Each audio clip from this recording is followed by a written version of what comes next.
अधिचोजनम य आप्रायः क्रियार्थता सप्तमस्यादिवाक्यानां भूतकर्मार्थता कथम्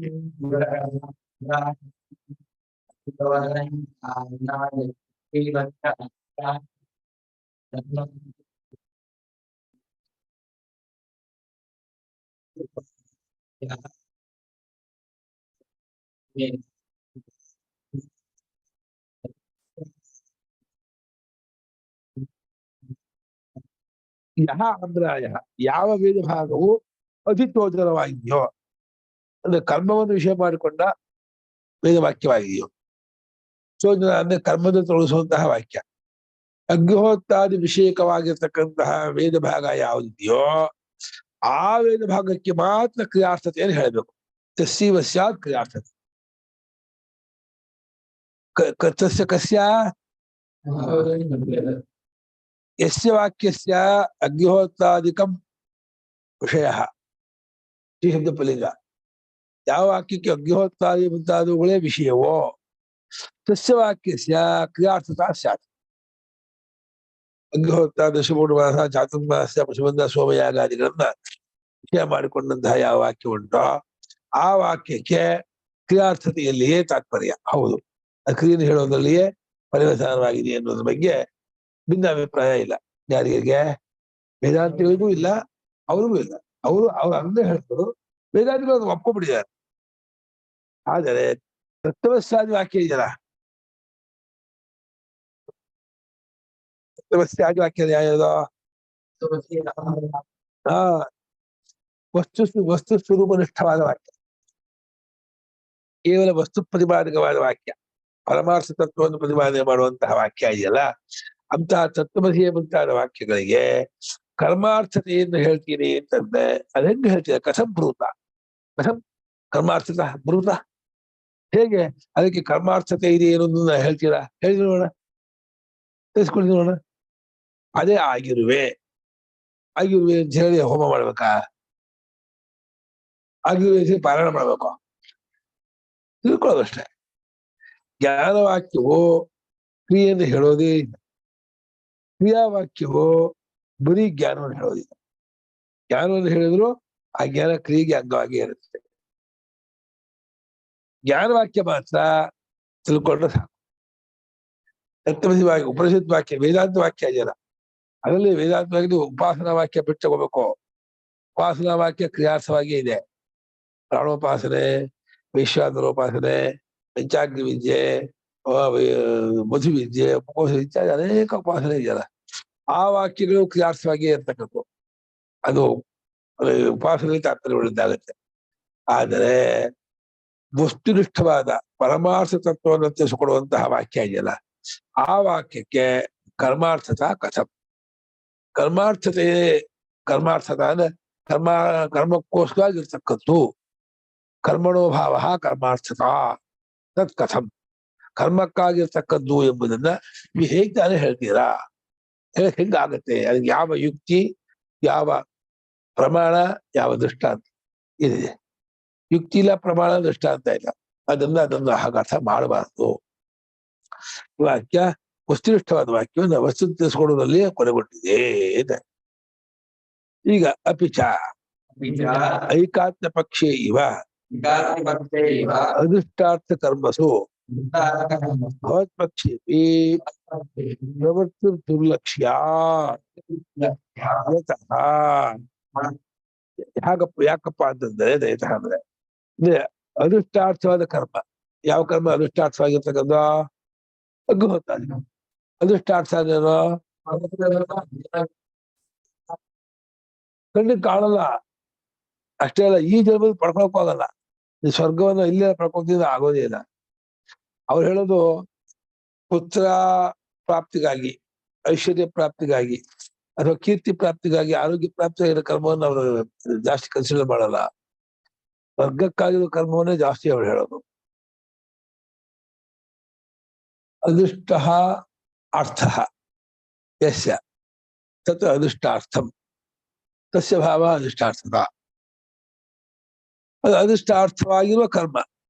ಅಂದ್ರೆ ಈ ಲೋಕದಲ್ಲಿ, ಈ ಜನ್ಮದಲ್ಲಿ ಕಾಣೋಕೆ ಆಗದೇ ಇರತಕ್ಕಂತಹ ಕರ್ಮಗಳಲ್ಲೂ ಕೂಡ ನಿನ್ನ ಪಕ್ಷದಲ್ಲಿ ಕೂಡ ಪ್ರವೃತ್ತಿಯನ್ನು ಮಾಡ್ಸಕ್ ಆಗೋಲ್ಲ.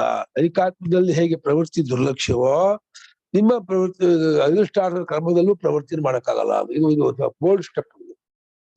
ಹಿಂದಿಂದು ಒಪ್ಕೊಂಡ್ರು, ಅಲ್ಲಿ ಪ್ರವೃತ್ತಿ ಆಗ್ಬಹುದು ಕಣಪ್ಪ, ಅದು ಕರ್ಮ ತೊಡಗಿಸೋಕ್ಕೋಸ್ಕರ ಬಂದ ವಾಕ್ಯ, ಅದಲ್ಲಿ ಆದ್ರೆ ಐಕಾತ್ಮದ ಆಗೋಲ್ಲ ಅಂದ್ರು. ತತ್ವಮಸಿ ವಾಕ್ಯದಲ್ಲಿ ಆಗಲ್ಲ ಅಂದ್ರು.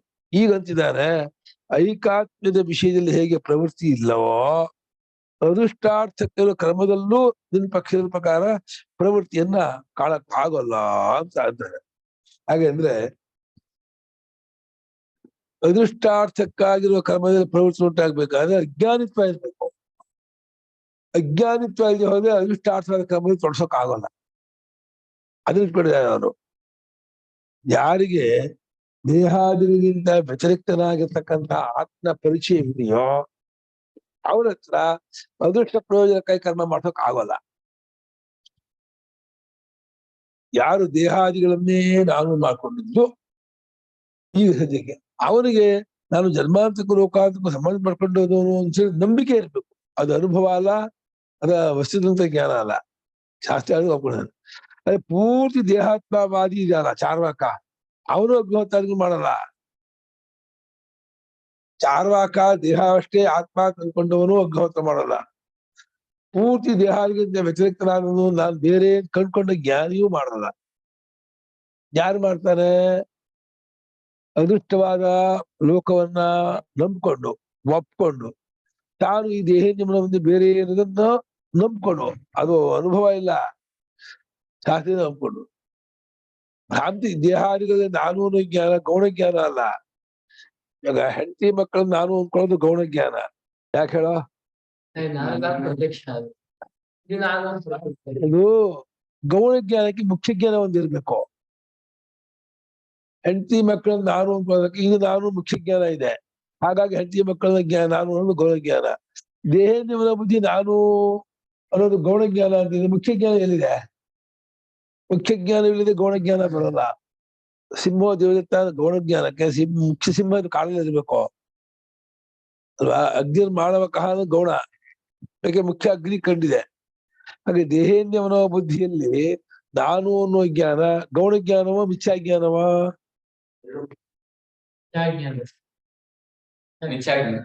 ಅವರು ಗೌಣ ಜ್ಞಾನ ಅಂತಾರೆ ಮೀಮಾಂಸಕರು. ದೇಹೇಂದ್ರಿಯ ಮನೋ ಬುದ್ಧಿಗಳು ನಾನಲ್ಲ, ನನ್ನದು ಅವುಗಳು, ನಾನು ಇದಕ್ಕಿಂತ ಬೇರೆಯಾಗಿದ್ದೀನಿ, ನಾನು ಜನ್ಮಾಂತಕ್ಕೂ ಲೋಕಾಂತಕ್ಕೂ ಸಂಬಂಧ ಪಡ್ಕೊಂಡಿದ್ದೀನಿ. ಹಾಗಾಗಿ ಈ ದೇಹಾದಿಗಳು ನನಗೊಂದು ದೇಹಾದಿಗಳು ಹೊರತು ನಾನೇ ದೇಹಾದಿಗಳಲ್ಲ ಅಂತಾರೆ ಅವರು. ಸರಿ ತಪ್ಪ? ಪರಮಾತ್ಮ ಗೊತ್ತಿಲ್ಲ ಅವ್ರಿಗೆ. ಪರಮಾತ್ಮ ಕಟ್ಕೊಂಡೇ ಇಲ್ಲ. ಪರಮಾತ್ಮ ಕಟ್ಕೊಂಡಿಲ್ಲ. ಅದೇ ಆ ಪರಮಾತ್ಮ ದೇಹಾದಿಗಳನ್ನು ಕೂತ್ಕೊಂಡವರು ಬೇರೆ ಆದವರು.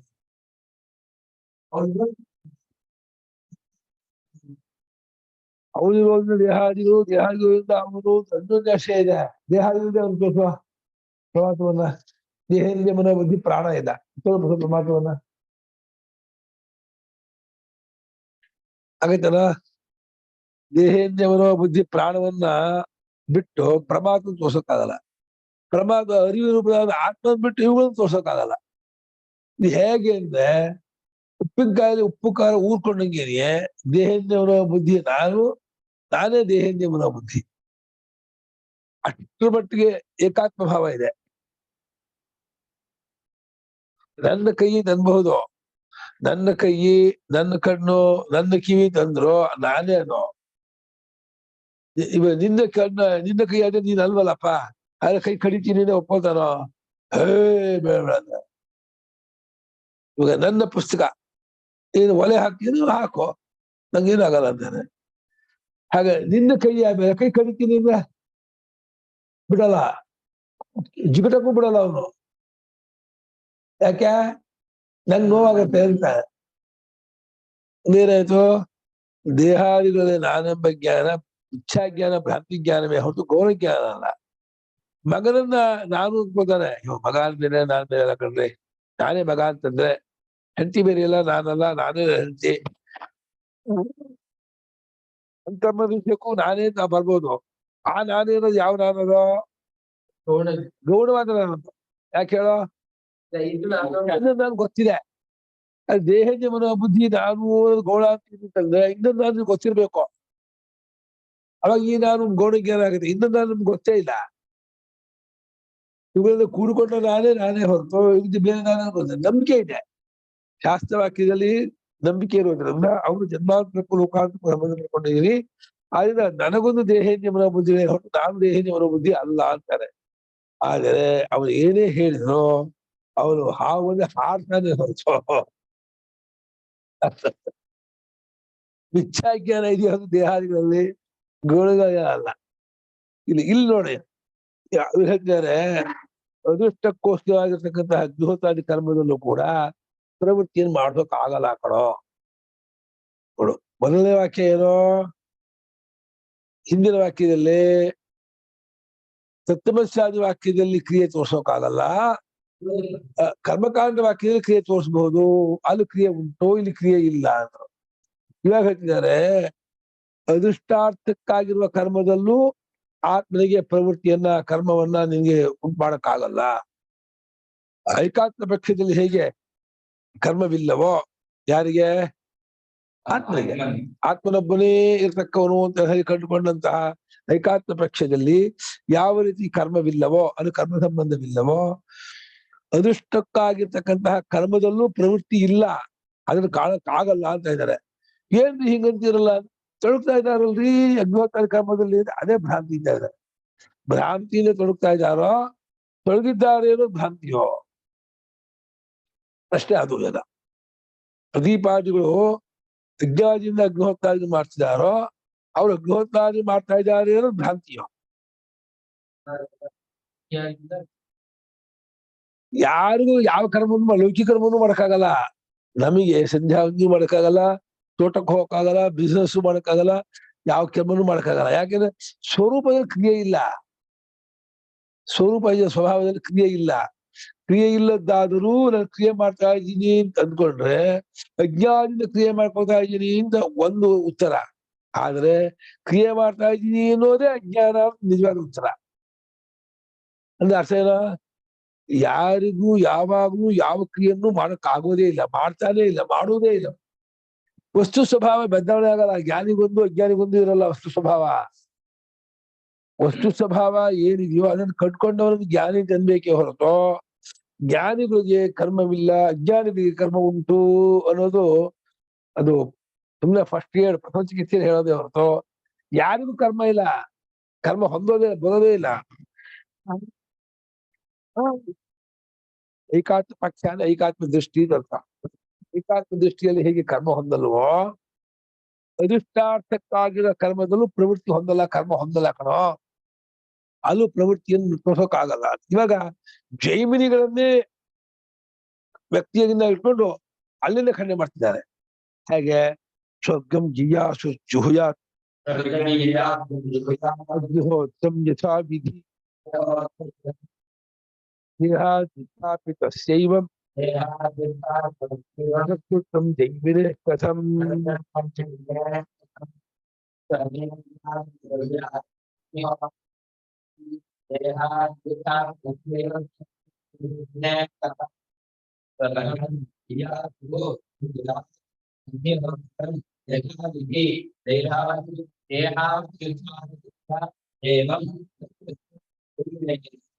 ಯಥಾವಿಧಿ ಹೇಗೆ ಸಮಾಸ?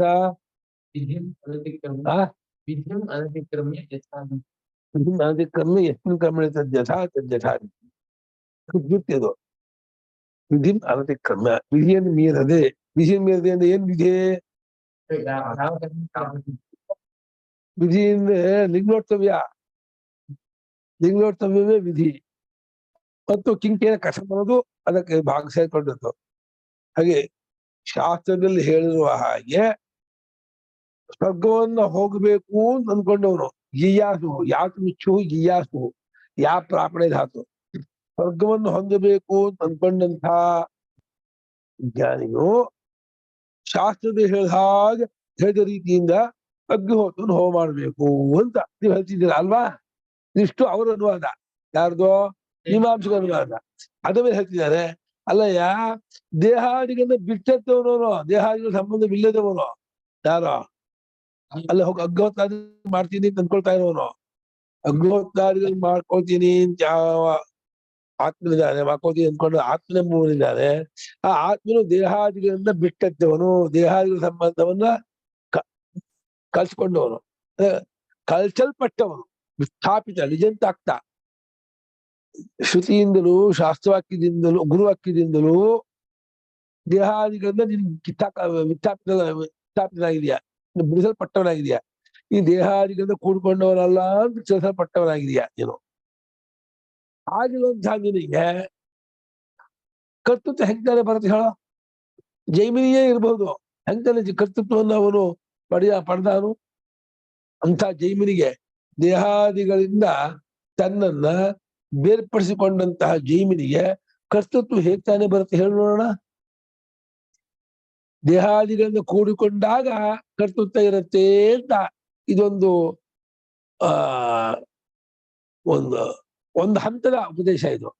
ವಾಸ್ತವವಾಗಿಯೂ ಯಾರಿಗೂ ದೇಹಾದಿಗಳಿಂದ ಕೂಡೋಕೆ ಆಗಲ್ಲ, ಕೂಡ್ಸೋಕೆ ಆಗಲ್ಲ. ವಸ್ತುಸ್ಥಿತಿ ಅದು ಯಾವುದೋ ಆತ್ಮನು ದೇಹಾದಿಗಳ ಸಂಬಂಧವಿಲ್ಲದವನು ಅನ್ನೋದು. ಅದು ಅಜ್ಞಾನಿಗೆ ಸಂಬಂಧವಿದೆ, ಜ್ಞಾನಿ ಸಂಬಂಧವಿಲ್ಲ ಅಂತ ಅರ್ಥ ಅಲ್ಲ. ಆತ್ಮನ ಕಡೆಯಿಂದ ಹೇಳ್ತಿದ್ದಾರೆ. ಆತ್ಮನ ಕಡೆಯಿಂದ ಆತ್ಮನು ಯಾವಾಗಲೂ ದೇಹಾದಿಗಳಿಂದ ಬಿಡಲ್ಪಟ್ಟವನೇ, ದೇಹಾದಿಗಳ ಸಂಬಂಧವಿಲ್ಲದವನೇ, ಅತೀತನವನು. ಸಂಬಂಧವಿಲ್ಲದವನು, ದೇಹಾದಿಗಳ ಅತೀತನು, ಅದರ ಸಂಬಂಧ ಮಾಡ್ಕೊಂಡೇ ಇಲ್ಲ.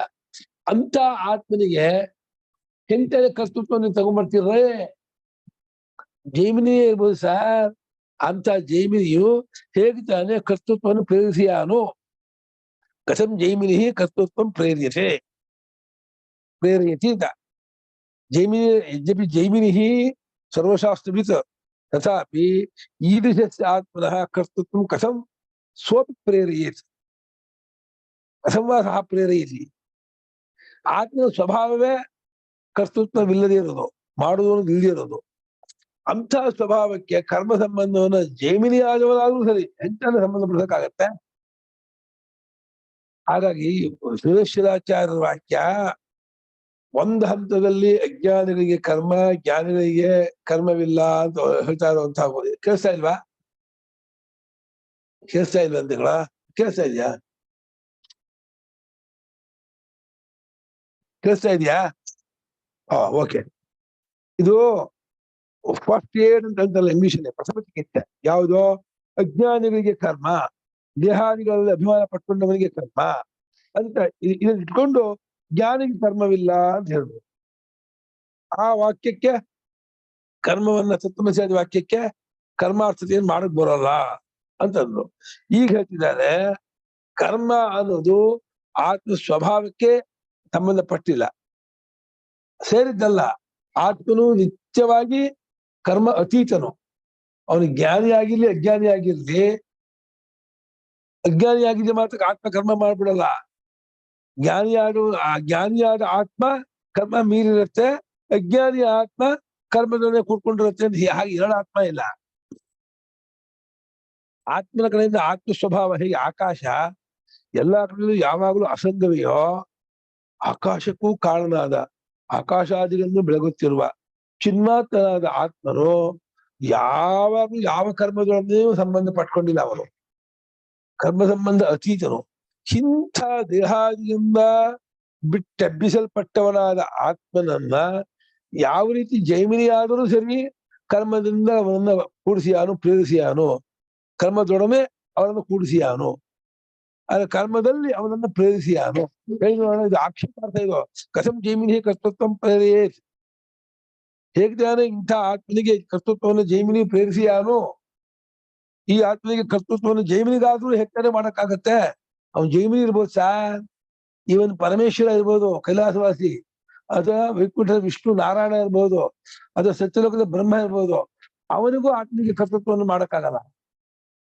ಯಾಕೇಳ ಅದು ವಸ್ತು ಸ್ವಭಾವ. ಅದು ವಸ್ತು ಸ್ವಭಾವವಾಗಿರುವ ಅಕರ್ತೃತ್ವವನ್ನ ಯಾರಿಗೂ ಮಾಡಕ್ಕಾಗಲ್ಲ, ಕರ್ತೃತ್ವವಾಗಿ ಮಾಡಕ್ಕಾಗಲ್ಲ. ಹಾಗಾಗಿ ಅದೃಷ್ಟಾರ್ಥಕ್ಕಿರುವ ಕರ್ಮದಲ್ಲೂ ನಿನ್ನ ಪಕ್ಷದಲ್ಲೂ ಕೂಡ ಪ್ರವೃತ್ತಿಯನ್ನ ಉಂಟು ಮಾಡಕ್ಕಾಗಲ್ಲ ಕಣೋ. ಇನ್ನು ಜ್ಞಾನಿಗೆ ಕರ್ಮ ಉಂಟು, ಜ್ಞಾನಿಯಾದ್ರೂ ಕರ್ಮ ಬಿಡೋ ಬರೋಲ್ಲ, ಈ ರೀತಿ ಎಲ್ಲ ಹೇಳ್ತೀಯಲ್ಲ, ಏನ್ ಹೇಳ ನಿಂಗೆ? ತತ್ವ ಕಂಡ್ಕೊಂಡು ಅವರು ಎರಡು ತರಹ ಹೇಳ್ತಾರೆ. ಒಂದು ಸ್ವರೂಪದ ಕಡೆಯಿಂದ ಆತ್ಮನು ಕರ್ಮಾತೀತನು ಅಂತ. ಇನ್ನು ವ್ಯವಹಾರ ದೃಷ್ಟಿಯಿಂದ ಜ್ಞಾನಿಗಳು ಅಜ್ಞಾನಿಗಳು ಇಟ್ಕೊಂಡು ಅಜ್ಞಾನಿಗಳಾದ್ರು ಕರ್ಮ ಮಾಡ್ತಾರೆ, ಆದ್ರಿಂದ ಅವರು ಶಾಸ್ತ್ರೀಯ ಕರ್ಮ ಮಾಡ್ಬೇಕು, ಯಾವ್ದೋ ಕರ್ಮ ಮಾಡಿಯೇ ಮಾಡ್ತಾರೆ ಅಂದ್ರೆ ಶಾಸ್ತ್ರೀಯ ಕರ್ಮ ಮಾಡ್ಬೇಕು ಅಂತ. ಇವ್ರು ಹೇಳ್ತಾರೆ ಅಜ್ಞಾನಿ ಆಗಿರ್ಲಿ ಜ್ಞಾನಿ ಆಗಿರ್ಲಿ, ಜ್ಞಾನ ಅಜ್ಞಾನ ಅದು ಅವ್ರ ಅರ್ಥ ಕಡೆ ಸೇರಿತ್ತು. ಆತ್ಮ ಸ್ವರೂಪ, ಆತ್ಮ ವಸ್ತು ಇದೆಯಲ್ಲ, ಆತ್ಮ ವಸ್ತು ಯಾವಾಗ್ಲೂ ನಿಷ್ಕ್ರಿಯಾತ್ಮ ಸ್ವರೂಪ, ಅದು ಕ್ರಿಯಾರಹಿತವಾದ ಸ್ವರೂಪ. ಆ ಸ್ವರೂಪಕ್ಕೆ ಹೇಗ್ತಾನೆ ಕರ್ಮ ಸಂಬಂಧವಾಗತ್ತೆ, ಹೇಗ್ತಾನೆ ಆತ್ಮ ಸ್ವರೂಪದಿಂದ ಕರ್ಮ ಮಾಡ್ಸಕ್ಕಾಗತ್ತೆ? ಅದನ್ನೇ ಭಗವಂತ ಕಥಂ ಸ ಪುರುಷ ಪಾರ್ಥ ಕಂಘಾತೀತಿ ಹಂತಿಕಂ ತಂದ. ಆತ್ಮ ಸ್ವಭಾವದಲ್ಲಿಯೇ ನಜಾಯಿತೆ ಮ್ರಿಯತೆ ವಾ ಕದಾಚಿನ್ ಎಂಬುದಿರ್ಲಿ ಜನ್ಮಾದಿ ಷಡ್ಭಾವ ವಿಕ್ರಿಯಾರಹಿತನು ಆತ್ಮನು, ನಿತ್ಯ ಶುದ್ಧ ಬುದ್ಧ ಮುಕ್ತ ಸ್ವಭಾವನು. ಅದು ಜ್ಞಾನಿ ಆತ್ಮಕ್ಕೆ ಹಾಗೆ, ಅಜ್ಞಾನಿ ಆತ್ಮಕ್ಕೆ ಹೀಗೆ ಇಲ್ಲ. ಜ್ಞಾನಿ ಅಜ್ಞಾನಿ ಎಲ್ಲಾ ಆತ್ಮ ಒಂದೇ ರೂಪ ಆಗಿರ್ತಕ್ಕಂಥ ಆತ್ಮ. ಹಾಗೆ ಯಾವ ಆತ್ಮ ಯಾವ ಅನ್ನೋದು ಉಪಾಧಿಯಿಂದ, ವಸ್ತುವಿಂದ ಯಾವ ಇಲ್ವೇ ಇಲ್ಲ. ಹಾಗೆ ಆತ್ಮ ಸ್ವರೂಪಕ್ಕೆ ಕರ್ಮವೇ ಇಲ್ಲದೆ ಇದ್ಮೇಲೆ ಜೈಮಿನಿ ಆದ್ರೂ ಸರಿ ಹೇಗ್ತಾನೆ ಕರ್ಮವನ್ನು ಮಾಡಿಸಿಯಾನು ಅಂತ ಆಕ್ಷೇಪ. ಅರ್ಥ ಆಯ್ತಾ? ಈಗ ಇದು ಅವನ ವಾಕ್ಯ ಯಾವುದೋ ಪೂರ್ವಾರ್ಧ. ಸ್ವರ್ಗವನ್ನ ಹೊಂದಬೇಕು ಎನ್ನುವಾತನು ಯಥಾವಿಧಿಯಾಗಿ ಅಗ್ನಿಹೋತ್ರವನ್ನು ಮಾಡಬೇಕು ಅಂತ ಈ ರೀತಿ ಹೇಳುತ್ತಾರಲ್ಲ. ಈ ವಾಕ್ಯವು ದೇಹಾದಿಗಳಿಂದ ವಿಸ್ಥಾಪಿತ ಎಬ್ಬಿಸಲ್ಪಟ್ಟವನಿಗೆ, ಬೇರ್ಪಡಿಸಲ್ಪಟ್ಟಂತ ಆ ಜ್ಞಾನಿ ಆತ್ಮನಿಗೆ ಕರ್ತೃತ್ವವನ್ನು ಹೇಗ್ತಾನೆ ಉಂಟು ಮಾಡಿಯಾನು. ವಿಸ್ಥಾಪಿತಸ್ಯ ಆತ್ಮನ ಹಂತ, ದೇಹಾದಿಗಳಿಂದ ಮೇಲಕ್ಕೆ ಎಬ್ಬಿಸಲ್ಪಟ್ಟ, ದೇಹಾದಿಗಳಿಂದ ಬಿಡಿಸಲ್ಪಟ್ಟಂತಹ ಆತ್ಮನಿಗೆ ಕರ್ತೃತ್ವವನ್ನ ಯಾರಿಗೆ ತಾನೇ ಉಂಟು ಮಾಡಕ್ಕಾಗತ್ತೆ? ಅಂದ್ಮೇಲೆ ಆತ್ಮಿಕ ಕರ್ತೃತ್ವ ಉಂಟು ಮಾಡಕ್ಕಾಗಲ್ಲ ಅಂದ್ಮೇಲೆ ಸ್ವರ್ಗಕ್ಕಾಗಿಯೂ ಕರ್ಮ ಮಾಡಕ್ಕಾಗಲ್ಲ, ಮಕ್ಕಳಾಗ್ಲಿ ಅಂತ ಕರ್ಮ ಮಾಡಕ್ಕಾಗಲ್ಲ. ಇದೆ ಹಾಗೆ ಇವಾಗ ಏನಾಯ್ತು? ಅಜ್ಞಾನಿನ ಕರ್ಮ ಮಾಡ್ತಾರೆ ಅಂತ ಆಯ್ತೋ, ಕರ್ಮ ಮಾಡ್ತಾರೆ ಅನ್ನೋದೇ ಅಜ್ಞಾನ ಅಂತ ಆಯ್ತು. ಕರ್ಮ ಮಾಡೋದು ಅನ್ನೋದೇ ಅಜ್ಞಾನ ಅಂತ ಆಯ್ತು. ಎಲ್ಲಿ ಕರ್ಮ ಮಾಡುದು ಅಜ್ಞಾನವೇ ಹೊರದು ಯಾರಿಗೂ ಕರ್ಮ ಮಾಡಕ್ಕಾಗಲ್ಲ. ಅಜ್ಞಾನಿಗೂ ಕರ್ಮ ಮಾಡಕ್ಕಾಗಲ್ಲ, ಜ್ಞಾನಿಗೂ ಕರ್ಮ ಮಾಡಕ್ಕಾಗಲ್ಲ, ಯಾರಿಗೂ ಕರ್ಮ ಮಾಡಕ್ಕಾಗಲ್ಲ. ಕರ್ಮ ಎಂಬುದು ಇಲ್ಲೇ ಇಲ್ಲ ಅಂತ ಆ ಲೆವೆಲ್ ಹೋಗ್ತಾ ಇದ್ದಾರೆ ಅವರು. ಕರ್ಮ ಎಂಬುದು ಎಲ್ಲೂ ಯಾರಲ್ಲೂ ಯಾವಾಗೂ ಹೇಗೂ ಇಲ್ಲವೇ ಇಲ್ಲ. ಸ್ವಪ್ನದಲ್ಲಿ ಕರ್ಮ ಮಾಡ್ತಾರಪ್ಪ, ಅಲ್ಲಿ ಆ ಮಾಡಿ ಅಲ್ಲೂ ಅಗ್ನಿಹೋತ್ರ ಮಾಡ್ತಾರೆ, ಅದಕ್ಕೆ ಫಲ ಉಂಟು ಇಲ್ವೋ? ಇಲ್ವಾ? ಸ್ವಪ್ನದಲ್ಲಿ ಸ್ವಲ್ಪ ಬಾಧೆ ಆಗ್ಬಿಡ್ತಲ್ಲ. ಚೊಕ್ಕ ಅಲ್ಲಿ ಸೋಮ್ಯಾಗ ಮಾಡಿದ್ರೆ ಸ್ವಪ್ನದಲ್ಲೇ 10 ಲಕ್ಷ ಖರ್ಚು ಮಾಡಿ 20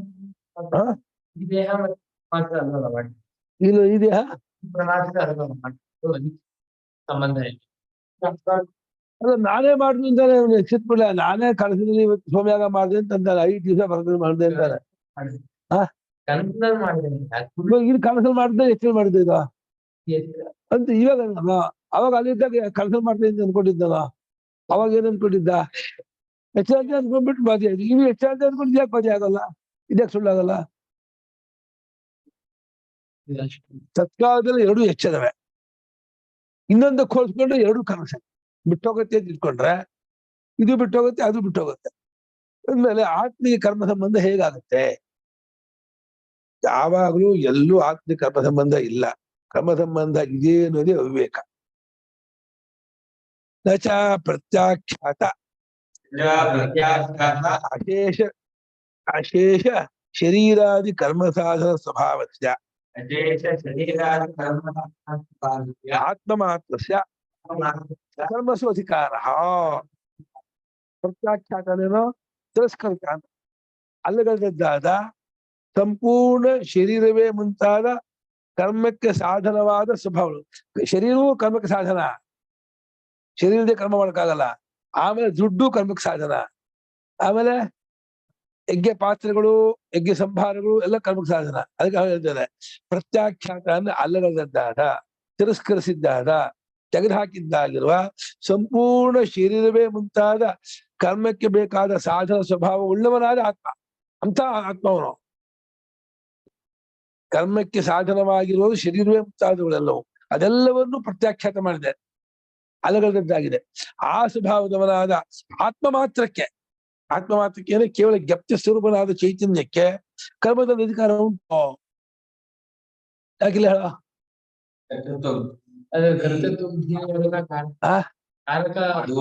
ಇಲ್ಲೇ ಇಲ್ಲ ಕರ್ಮ. ಕರ್ಮ ಅಂತ ಭ್ರಾಂತಿ ಜ್ಞಾನ ಇರ್ಬೇಕು. ನೀನು ಸಂಪೂರ್ಣ ಶರೀರವೇ ಮುಂತಾದ ಕರ್ಮಕ್ಕೆ ಬೇಕಾದ ಸಾಧನ ಸ್ವಭಾವನೆಲ್ಲ ಅಲ್ಲಿ ತೆಗೆದಾಕ್ಬಿಡ್ತಾರೆ. ದೇಹದ ಮನೋಬುದ್ಧಿಯೂ ಕೂಡ ಬಾಧೆ ಮಾಡ್ಕೊಂಡ್ಬಿಡ್ತಾರೆ. ಅದಕ್ಕೆ ತೋರೋ ಪ್ರಪಂಚವನ್ನು ಅಳಸಾಕೊಂಡ್ಬಿಡ್ತಾರೆ. ಕೇವಲ ಚಿನ್ಮಾತ್ರನಾಗಿರ್ತಕ್ಕಂತಹ ಆತ್ಮನಿಗೆ ಕರ್ಮದ ಅಧಿಕಾರ ಬರುತ್ತಾ? ಸುಷುಪ್ತಿಯಲ್ಲಿ ಕರ್ಮಾಧಿಕಾರ ಉಂಟು ಆತ್ಮನಿಗೆ. ಅಧಿಕಾರ ಅಂದ್ರೆ ಇಲ್ಲಿ ಫಿಟ್, ಅಧಿಕಾರ ಅಂದ್ರೆ ರೈಟಾ? ಎರಡೂ ಇಲ್ಲ. ಹಕ್ಕು. ಆತ್ಮನು ಯಾವಾಗಲೂ ಕೇವಲ ಚಿನ್ಮಾತ್ರನು, ಅವನು ಅದ್ವಿತೀಯನು, ಅವನು ಪರಿಶುದ್ಧ ಆಕಾಶಕ್ಕಿಂತಲೂ ಸೂಕ್ಷ್ಮನು. ಆಕಾಶವೂ ಕಲ್ಪಿತವಾಗಿದೆ ಆತ್ಮನಲ್ಲಿ. ಆಕಾಶವನ್ನು ಬೆಳಗುವ ಆತನು, ಆಕಾಶವನ್ನು ವೆರಿಫೈ ಮಾಡುವನು ಆತ್ಮನೇ. ಇದು ಆಕಾಶ ಅಂತ ಯಾವ್ದನ್ನ ನನ್ಗೆ ಗೊತ್ತು ಮಾಡ್ತಿದ್ಯಾ? ಅರಿವಿನಿಂದ. ಆ ಅರಿವಿನ ಸ್ವರೂಪವೇ ಆತ್ಮಸ್ವರೂಪ, ನಮ್ಮ ನಿಜ ಸ್ವರೂಪ. ಅದು ಅಷ್ಟಕ್ಕೆ ಇವರದೊಂದೇ ತಗೋಬೇಕು. ಮನಸ್ಸು, ಬುದ್ಧಿ, ಪ್ರಾಣ, ಇಂದ್ರಿಯ, ದೇಹ, ಈ ಹೊಳಗಿನ ಪ್ರಪಂಚ ಅದಕ್ಕೆ ಕೂರಿಸ್ಬಾರ್ದು. ಅದಕ್ಕೆ ಅದೆಲ್ಲವನ್ನು ಬಿಡಿಸ್ಬಿಡು. ಅದಕ್ಕೆ ಪ್ರತ್ಯಾಖ್ಯಾತ ಶುರು ಮಾಡ್ಬಿಟ್ರು. ಪ್ರತ್ಯಾಖ್ಯಾತ ಅಂದ್ರೆ ನೆಗೇಷನ್ ಮಾಡಿದ್ದಾದ, ತಳ್ಳಿ ಹಾಕಿದ್ದ, ತೆಗೆದು ಹಾಕಿದ್ದಾದ, ತಿರಸ್ಕೃತವಾದ, ತಿರಸ್ಕೃತ, ತೆಗೆದು ಹಾಕಿದ್ದಾದ, ಅಲ್ಲಗಳೆದದ್ದಾದ ಎಲ್ಲ ಒಂದೇ ಅರ್ಥ. ಅಲ್ಲಗಳೆದದ್ದಾದ ಸಮಸ್ತ ಶರೀರವೇ ಮುಂತಾದ ಕರ್ಮಕ್ಕೆ ಸಾಧನಗಳು. ಶರೀರವೇ ಕರ್ಮಕ್ಕೆ ಸಾಧನ ಮೊದಲೇದು. ಪ್ರೇತನಂತ ಕರ್ಮ ಮಾಡ್ಸಕ್ಕಾಗಲ್ಲ. ಶರೀರ ಬಿಟ್ಟು ಪ್ರೇತನಂತ ಕರ್ಮ ಮಾಡ್ಸಕ್ಕಾಗತ್ತಾ? ಕರ್ಮ ಮಾಡೋದು ಯಾರೋ ಶರೀರಾಭಿಮಾನ ಉಳ್ಳವರಾಗಿರ್ಬೇಕು. ಶರೀರಕ್ಕೆ ಮತ್ತೆ ಅದಿರ್ಬೇಕು, ಅಂಗಾವಯವಗಳನ್ನ ಹೊಂದಿರ್ಬೇಕು, ಮತ್ತೆ ಈ ಅಸ್ತಿತ್ವ ಸಾಮರ್ಥ್ಯ ಇದೆಲ್ಲ ಇರ್ಬೇಕು. ಸಂಭಾರಗಳು, ಹೆಂಡತಿ, ಮಕ್ಕಳು, ದುಡ್ಡು, ಋತುಜರು, ಉಪರೇನಾಗಿರೋ ಬ್ರಾಹ್ಮಣ ಎಲ್ಲ ಇರ್ಬೇಕು. ಅದೆಲ್ಲ ಕಿತ್ತಾಕೊಂಡ್ಬಿಟ್ಟು ಕರ್ಮ ಮಾಡುವ ಬ್ರಾಹ್ಮಣನೂ ಅಲ್ಲ, ಬೇರು ಖರ್ಚು ಇಲ್ಲ, ಯಾವ ದೇಹಾದಿಗಳು ಇಲ್ಲ, ಯಾವ ಸೂಕ್ಷ್ಮವಾದಿಗಳು, ಅಗ್ನಿ, ಈ ದರ್ಭೆ, ನೀರು, ಋತುಜರು, ಯಾವ ಮಂತ್ರ ಏನೂ ಇಲ್ಲ. ಶುದ್ಧ ಚಿನ್ಮಾತ್ರ ಸ್ವರೂಪ. ಅದನ್ನ ಕ್ರಿಯೆ ಮಾಡ್ಸಕ್ಕಾಗತ್ತಾ? ಹೆಂಗ್ ಹೇಳ್ತಿದ್ದಾರೆ ನೋಡುದು. ನೀವು ಎಷ್ಟು ಆಳವಾಗಿ ಹೇಳ್ತಿದ್ದಾರೆ ಅಂದ್ರೆ, ಪ್ರತ್ಯಾಖ್ಯಾತ ಅಂದ್ರೆ ತಿರಸ್ಕೃತವಾದ, ಅಲ್ಲಗಳೆದದ್ದಾದ, ಸಂಪೂರ್ಣ ಶರೀರವೇ ಮುಂತಾದ ಕರ್ಮಕ್ಕೆ ಬೇಕಾದ ಸಾಧನ ಸ್ವಭಾವದವನಾದ ಆತ್ಮನಿಗೆ ಕೇವಲ ಆತ್ಮ ಮಾತ್ರಕ್ಕೆ, ಪ್ಯೂರ್ ಶುದ್ಧ ಚೈತನ್ಯಕ್ಕೆ ಕರ್ಮಾಧಿಕಾರ ಇಲ್ಲ, ಬರೋದಿಲ್ಲ. ಇನ್ನು ದೇಹಾದಿ ಕರ್ಮಾಧಿಕಾರ ಅಂದ್ರೆ ದೇಹಾದಿಗಳು ಅಚೇತನ. ಅಚೇತನ ದೇಹಾದಿ ಕರ್ಮಾಧಿಕಾರವೋ, ಚೇತನವಾದ ಆತ್ಮಿಕ ಕರ್ಮಾಧಿಕಾರವೋ? ಯಾವ ಕರ್ಮಾಧಿಕಾರ ಹೇಳ್ತೀಯಪ್ಪ? ಕರ್ಮಕ್ಕೆ ಅಧಿಕಾರ ಅಂದ್ರೆ ಫಿಟ್ಟು. ಬರೀ ದೇಹ ಮನೋಬುದ್ಧಿಗೋ, ಬರೀ ಆತ್ಮನಿಗೋ? ಬರೀ ದೇಹ ಮನೋಬುದ್ಧಿಯು ಅದೇ ಹಣ, ಅಚೇತನ, ಅದಕ್ಕಿಲ್ಲ. ಬರೀ ಆತ್ಮನು ಅವಿಕ್ರಿಯ, ಅವನಿಗಿಲ್ಲ. ಮತ್ ಯಾರು ಕರ್ಮಾಧಿಕಾರ?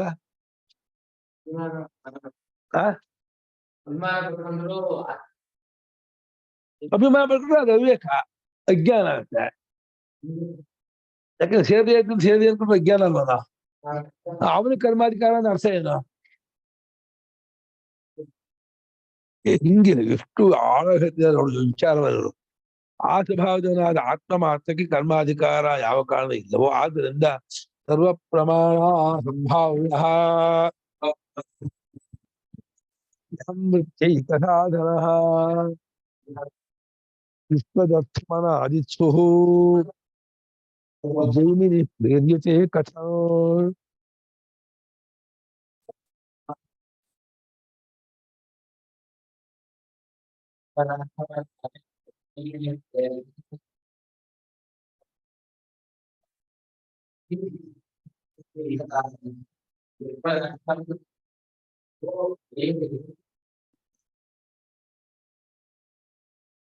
ಎಷ್ಟು ಪ್ರಮಾಣವಿದೆಯೋ ಪ್ರಮಾಣ ಅಂತ ಹೇಳ್ತಾರೆ. 6 ಪ್ರಮಾಣ ಹೇಳ್ತಾರೆ. ಪ್ರತ್ಯಕ್ಷ, ಅನುಮಾನ, ಉಪಮಾನ, ಅರ್ಥಾಪತ್ತಿ, ಅನುಪಲಬ್ಧಿ, ಶಬ್ದ. ಶಬ್ದ ಶ್ರುತಿ. ಈ ಯಾವ ಪ್ರಮಾಣಗಳಿಂದಲೂ ಇವನ ಅಸ್ತಿತ್ವವು ಪ್ರೂವ್ ಆಗಲ್ಲ. ಯಾಕೆ ಪ್ರಮಾಣಗಳು ಪ್ರಮೇಯದಲ್ಲಿ ಇರೋದು, ಪ್ರಮಾತೃವಿನಲ್ಲೂ ಇಲ್ಲ, ಸಾಕ್ಷಿಯಲ್ಲೂ ಇಲ್ಲ. ಹಾಗಾಗಿ ಯಾವ ಪ್ರಮಾಣದಿಂದಲೂ ಸಂಭಾವಿತ ಅಂದ್ರೆ ಊಹಿಸಲ್ಪಟ್ಟ ಅಸ್ತಿತ್ವವುಳ್ಳವನು ಅಂತ ಅನ್ನೋಣ ಅಂದ್ರೆ ಅದಿಲ್ಲ. ಯಾವ ಪ್ರಮಾಣಗಳಿಂದಲೂ ಇವರ ಅಸ್ತಿತ್ವವನ್ನ ಪ್ರೂವ್ ಮಾಡಕ್ಕಾಗಲ್ಲ. ಅದನ್ನ ಸಿಗದವನು ಅಂತ ಯಾವ ಪ್ರಮಾಣಗಳಿಗೂ ವಿಷಯನಲ್ಲದೆ ಇರ್ತಕ್ಕಂಥವನು ಮತ್ತು ಅಹಂವೃತ್ತಿಯೊಂದರಿಂದಲೇ ಲಕ್ಷಿತನಾಗುವ ಅಹಂವೃತ್ಯೈಕ ಸಾಧನ. ಅವನಿದಾನ ಏನಕ್ಕೆ ಅಹಂ ಪ್ರತ್ಯಯ ಗೋಚರ. ಗೋಚರ ಏನೋ ಲಕ್ಷ್ಯ ಅಂತ ನೋಡಿ. ಚೆನ್ನಾಗಿ ಆಗ್ಬೇಕು. ಪುಸ್ತಕ ಅಂತ ಒಂದು ಶಬ್ದ. ಪುಸ್ತಕ ಪುಸ್ತಕ ಪ್ರತ್ಯಯ. ಶಬ್ದ ಬಾಯಿ ಉಚ್ಚಾರ ಆಗತ್ತೆ, ಪ್ರತ್ಯಯ ಆಕಾರ ಮನಸ್ಸಲ್ಲಿ ಬರುತ್ತೆ. ಅದಕ್ಕೆ ಗೋಚರವಾದದ್ದು ಯಾವುದೋ ವಿಷಯವಾದದ್ದು ಇದು ಪುಸ್ತಕ ಶಬ್ದ, ಪುಸ್ತಕ ಪ್ರತ್ಯಯ, ಪುಸ್ತಕ ಪ್ರತ್ಯಯ ಗೋಚರ, ಈ ವಸ್ತು. ಅದು ಹೋಗ್ತಾನೆ 3 ಶಬ್ದ ಪ್ರತ್ಯಯ ವಿಷಯ. ಈಗ ಅಹಂ ನಾನು ಒಂದು ಶಬ್ದ, ನಾನು ಒಂದು ಶಬ್ದ ಆಗುತ್ತೆ, ಅದಕ್ಕೊಂದು ವೃತ್ತಿ ಆಗತ್ತೆ, ಅಹಂ ವೃತ್ತಿ. ನಾನು ಒಂದು ಫೀಲಿಂಗ್ ಆಗತ್ತಲ್ಲ, ಆದ್ರಿಂದ ಗೋಚರ ಲಕ್ಷಿತನಾದವನು. ಆ ಅಹಂ ವೃತ್ತಿ ರೂಪದವನು ಅಲ್ಲ ಅವನು. ಇದು ಪುಸ್ತಕವಲ್ಲ, ಪುಸ್ತಕ ಅದು ಶಬ್ದ. ಇದೇನು ಅದೇ ಅದಕ್ಕೆ ಇದನ್ನ ಹೇಳಕ್ಕಾಗಲ್ಲ. ಇದನ್ನ ಹೇಳ ಶಬ್ದ ಹೇಳ್ತೀಯ, ಅಕ್ಷರ ಹೇಳ್ತೀಯ, ಇದನ್ನ ಹೇಳೋ. ವಸ್ತು ಹೇಳಕ್ಕಾಗತ್ತೆ ಎಲ್ಲಾದ್ರು. ಏನ್ ಹೇಳಿದ್ರು ಶಬ್ದ ಅಕ್ಷರ, ಶಬ್ದಾಕ್ಷರ ಬೇರೆ, ಅದನ್ನು ಪ್ರತ್ಯಯ ಆಗೋದು ಬೇರೆ, ಆ ಪ್ರತ್ಯಯಕ್ಕೆ ಗೋಚರವಾದ ವಸ್ತು ಬೇರೆ. ಹೌದಾನೆ? ಹಾಗೆ ನಾನು ಒಂದು ಶಬ್ದ, ಅಹಂ ಅಂತ ಒಂದು ಶಬ್ದ, ಅಹಂ ಒಂದು ಪ್ರತ್ಯಯ. ಆ ಪ್ರತ್ಯಯದಿಂದ ಪ್ರತ್ಯಯದಿಂದ ಲಕ್ಷಿತನಾದವನು, ತೋರು ಬರುವವನು, ಗೋಚರನಾಗುವನು. ಕೊಂಬೆಯಿಂದ ಚಂದ ತೋರು ಹಾಗೆ ಏನಿಗೆ ಅಹಂ ವೃತ್ತಿಯಿಂದ ಲಕ್ಷಿತನಾಗಿದ್ದಾನೆ. ಅದು ಹೀಗೆ ಕಬ್ಬಣ, ಇದು ಬೆಂಕಿ ಸುಡೋ ಕಬ್ಬಣದಲ್ಲಿ ತೋರ್ತಾನೋ. ಬರೀ ಬೆಂಕಿ ತೋರ್ಸಪ್ಪ, ಕಬ್ಬಣ ಇಟ್ಕೋಬೇಡ, ಕಟ್ಗೆ ಇಟ್ಕೋಬೇಡ, ಪೆಟ್ರೋಲು, ಸೀಮೆ ಎಣ್ಣೆ, ನೀರು ಯಾವ್ದು ಇಟ್ಕೋದೇನೆ. ಬರೀ ಬೆಂಕಿ ತೋರ್ಸಕ್ಕಾಗತ್ತಾ? ತೋರ್ಸ್ತೀಯ? ಆಗಲ್ಲ. ಅದು ಇಲ್ವ ಬೆಂಕಿ ಅದ ಇದೆ, ಆದ್ರೂ ನಮಗೆ ಇದರಿಂದ ತೋರ್ಸಕ್ಕಾಗಲ್ಲ.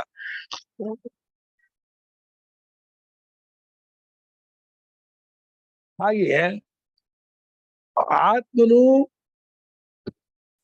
ಯಾವ ಪ್ರಮಾಣಗಳಿಂದಲೂ ಸಂಭಾವಿತವಾದ ಅಸ್ತಿತ್ವವುಳ್ಳವನಲ್ಲ. ಸಂಭಾವಿತ ಅಂದ್ರೆ ಊಹಿಸಲ್ಪಟ್ಟ ಅಸ್ತಿತ್ವವುಳ್ಳವನಲ್ಲ.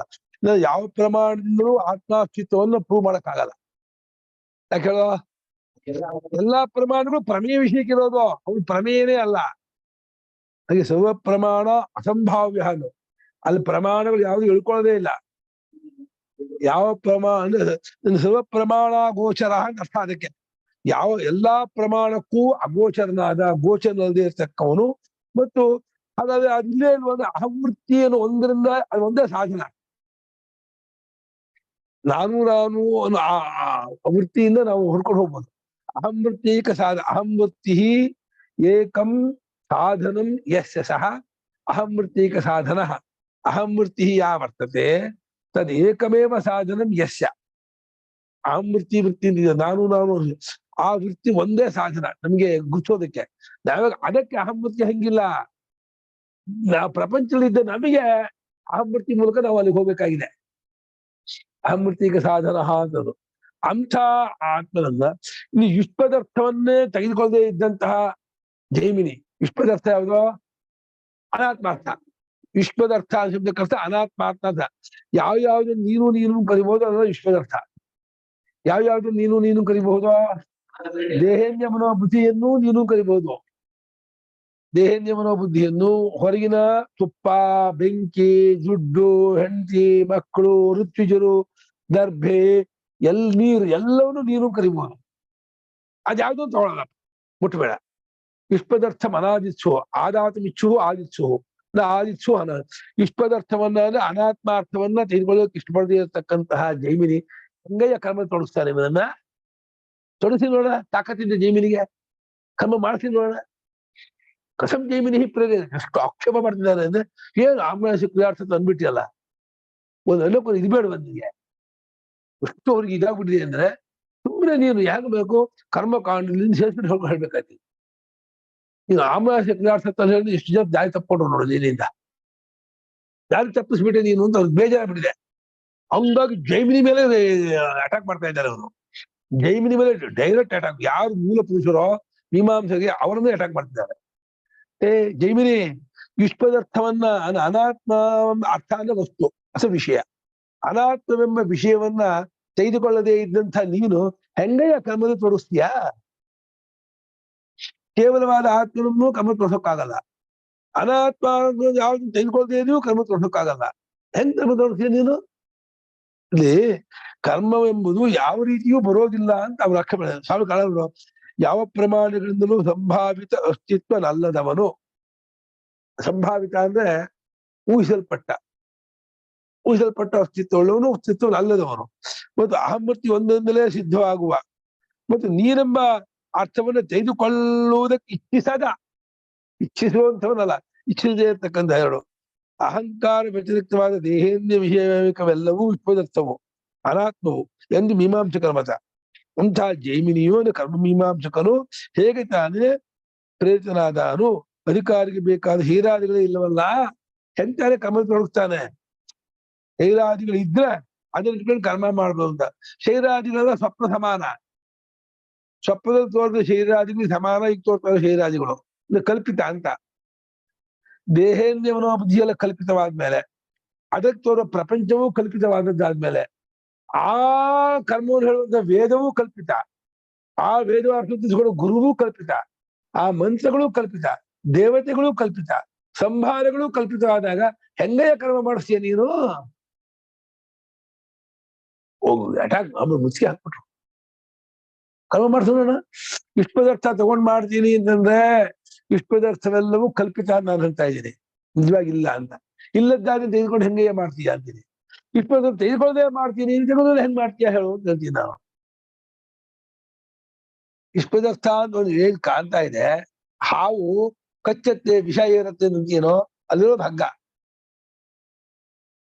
ಅಲ್ಲಿರೋ ಹಗ್ಗವಾಗಿದ್ದು ಅದು ತೋರ್ತಾ ಇರೋ ಹಾವು ಕಚ್ಚಿ ವಿಷ ಏರಿ ಸತ್ತೋಗ್ತಾನೆ ಅಂತ ಹೆದರ್ಕೊಂಡ್ರೆ ಇದಕ್ಕೆ ಏನ್ಬೇಕು? ಅವನಿಗೆ ಮುಟ್ಟಾಳ ಅವಿವೇಕಿ ಇನ್ಬೇಕು,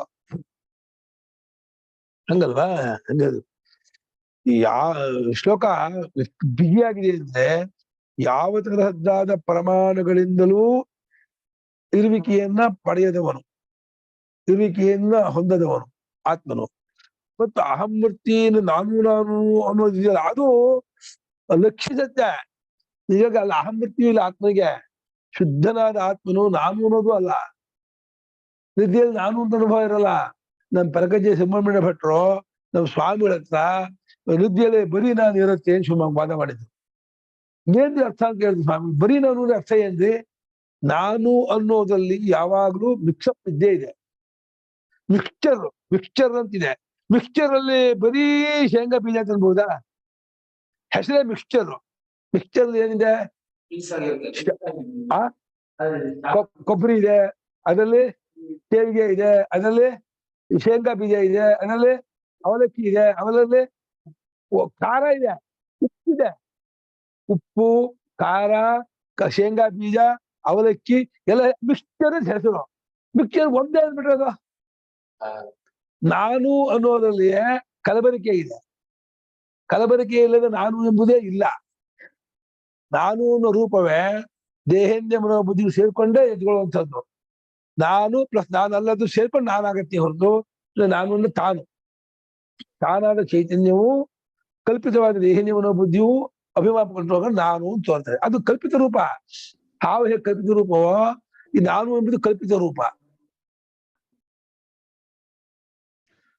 ಅದು ಗುರುಗಳೇ ಒಂದು ಇದಿತ್ತು ಗುರುಗಳೇ, ಈ ಹ. ಇದು ಈ ಪುಸ್ತಕದ್ದು ಶಬ್ದ ಆಮೇಲೆ ವೃತ್ತಿ ಇದು ಬರುತ್ತೆ ಅಂದ್ರಲ್ಲ, ಹೌದು. ಈ ನಾನು ಅನ್ನೋದನ್ನು ಪ್ರತ್ಯಯ ಆಗಿ ಅದು ನಾನು ಅನ್ನೋದು ಎಲ್ಲಿ ತೋರ್ಕೊಳ್ಳೋದು ಗುರುಗಳೇ? ಬೇರೆ ಎಲ್ಲ ಮನ್ಸಲ್ಲಿ ತೋರ್ಕೊಡುತ್ತೆ, ಅದೇ ನಾನು ಅನ್ನೋದು ಎಲ್ಲಿ ತೋರ್ಕೊಳುತ್ತೆ? ಅಲ್ಲ, ನಾನು ಅನ್ನೋದು ಆಯಾ ಕಾಲಕ್ಕೆ ಅದು ಎಲ್ಲದೂ ತೋರ್ಕೊಳುತ್ತೆ. ದೇಹದಲ್ಲಿ ನಾನು ಕೂತ್ಕೊಂಡಿದ್ದೀನಿ ಅನ್ನೋದು ದೇಹದಲ್ಲಿ ತೋರ್ಕೊಳುತ್ತೆ, ನಾನು ನೋಡ್ತಾ ಇದ್ದೀನಿ ಕೇಳ್ತಿದ್ದೀನಿ ಅನ್ನೋದು ಇಂದ್ರಿಯದಲ್ಲಿ ತೋರ್ಕೊಳುತ್ತೆ, ಯೋಚನೆ ಮಾಡೋವಾಗ ಮನಸ್ಸಲ್ಲಿ ತೋರ್ಕೊಳುತ್ತೆ, ತಿಳ್ಕೊಳ್ಳುವಾಗ ಬುದ್ಧಿಯಲ್ಲಿ ತೋರ್ಕೊಳುತ್ತೆ, ಅಭಿಮಾನ ಪಡ್ಕೊಂಡಾಗ ಅಹಂಕಾರ ತೋರ್ಕೊಳುತ್ತೆ. ನಿಜವಾಗಿ ನಾನು ಅನ್ನೋದು ಎಂಟಿಟಿಯೇ ಇಲ್ಲದ ವಸ್ತು, ಅದು ಎಂಟಿಟಿ ಇಲ್ಲ, ಅಸ್ತಿತ್ವವೇ ಇಲ್ಲ. ಅದು ನೆರಳು, ಹೇಗೆ ನೆರಳು ನೆಲದ ಮೇಲೂ ಬೀಳುತ್ತೆ, ನೀರ್ ಮೇಲೂ ಬೀಳುತ್ತೆ, ಇನ್ನೊಂದು ಬೆಟ್ಟದ ಮೇಲೆ ಯಾವೆಲ್ಲ ಯಾವ್ಯಾವ್ದು ಅದನ್ನು ತೋರ್ಕೊಳುತ್ತೋ, ಆ ನಾನು ಎಲ್ಲೆಲ್ಲೆಲ್ಲ ಅಭಿಮಾನ ಪಡ್ಕೊಂಡು ಅದನ್ನು ತೋರ್ಕೊಳುತ್ತೆ. ನಿಜವಾಗಿ ನಾನು ಯಾವುದು, ನಾನು ಏನು, ನಾನು ಹೇಗಿದೆ ಅಂತ ಕೇಳಿದ್ರೆ ಅದಕ್ಕೆ ಸ್ವರೂಪವೇ ಇಲ್ಲ. ಅದಕ್ಕೆ ಅದು ಆಭಾಸ ರೂಪ, ತೋರಿಕೆ ರೂಪ, ಇಲ್ಯೂಷನ್, ಕಲ್ಪಿತ ರೂಪ. ಅದು ತನ್ನದಾದ ಸ್ವರೂಪದ ಕಡಿಮೆ. ಇದಕ್ಕೆ ಹೇಗೆ ಇದು ಕ್ಲಿಪ್ಪು, ಇದು ತನ್ನದಾದ ಸ್ವರೂಪದ ಕ್ಲಿಪ್ ಮುಟ್ಟಕ್ಕೆ ಬರುತ್ತೆ, ಹಿಡಿಯತ್ತೆ ಅಂತ ಅಂತೀವ, ಹಾಗೆ ಅಹಮ್ಮತಿ ಅನ್ನೋದು ಕಾನ್ಸೆಪ್ಟೇ ಹೊರತು ಅಹಂ ಅನ್ನೋದು ಅದು ಒಂದು ಇಂಡಿವಿಜುವಲ್ ಆಗಿ ಸ್ವತಂತ್ರವಾದ ಒಂದು ವಸ್ತು ಅಲ್ಲ. ನಾನು ಅನ್ನೋದು, ನಾನು ಅನ್ನೋದೇ ಯೋಚನೆ ಮಾಡುವಾಗ ಮನಸ್ಸಾಗಿ ಯೋಚನೆ ಮಾಡ್ತಾ ಇರುತ್ತೆ, ತಿಳ್ಕೊಳ್ಳುವಾಗ ಬುದ್ಧಿಯಾಗಿ ತಿಳ್ಕೊಳ್ತಾ ಇರುತ್ತೆ. ಅದಕ್ಕೆ ಬುದ್ಧಿದ ಹೆಸರು.